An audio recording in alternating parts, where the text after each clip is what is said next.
Ne faites rien par ambition personnelle, ni par vanité, avec humilité. Au contraire, estimez les autres supérieurs à vous-même. Que chacun, au lieu de regarder à ce qui lui est propre, s'intéresse plutôt aux autres.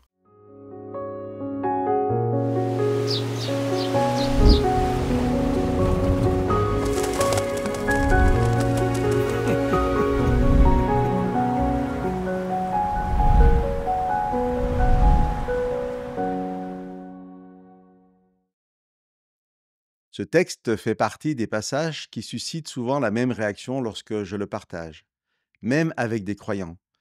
Le genre de réflexion qui revient quasi systématiquement concerne l'égalité entre personnes. Estimons-nous des vis-à-vis et non inférieurs à l'autre.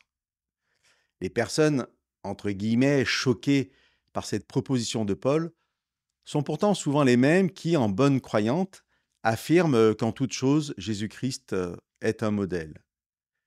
Je les invite donc à réentendre ces mots de Paul en pensant à ce que le Fils éternel de Dieu a vécu en tant qu'homme sur la terre.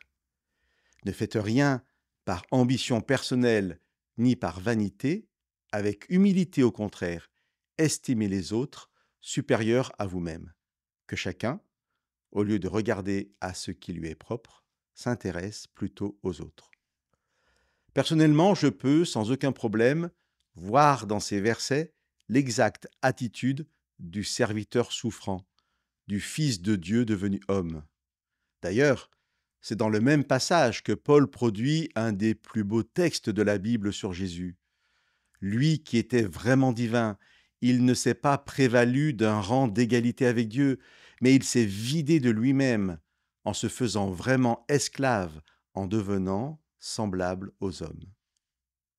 Si nous rejetons ou simplement méconnaissons cet arrière-plan de l'œuvre de salut accomplie par Jésus, il est tout à fait normal de rejeter les paroles de Paul qui ne sont plus qu'une morale de soumission. Mais si nous nous inscrivons dans cette dynamique extraordinaire de voir en chaque rencontre, en chaque personne, un être cher aux yeux de Dieu, pour lequel Dieu s'est fait homme dans l'humilité et le service, alors les mêmes paroles de Paul s'éclairent sous un jour nouveau, et notre raison d'être devient l'humilité du service à l'autre, dans l'unique objectif qu'il participe lui aussi à la joie du salut. Que Dieu nous bénisse.